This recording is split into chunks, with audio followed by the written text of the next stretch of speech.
কলমটা শুরু করেছিলাম মূলত শখ থেকে।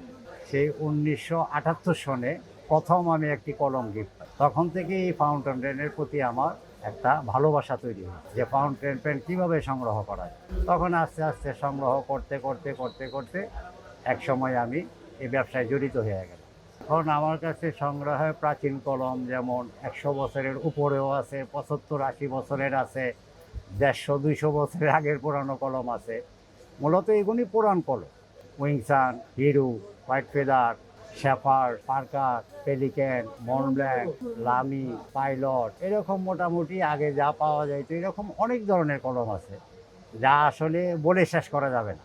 বল পয়েন্টের সাথে ফাউন্টেনের পার্থক্য হলো ফাউন্টেন পেনের লেখাটা খুবই সুন্দর হয় এবং খুব ভালোভাবে লেখা যায়।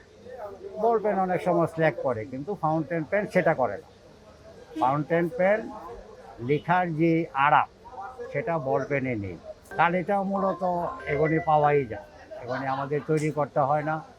বিভিন্ন দেশে কালি বানায় ১০০, ৫০০, ১,০০০, ২,০০০, ৫,০০০, ১০,০০০, ২০,০০০। কলমের দামের শেষ নেই, এটা কোম্পানি বুঝে দাম।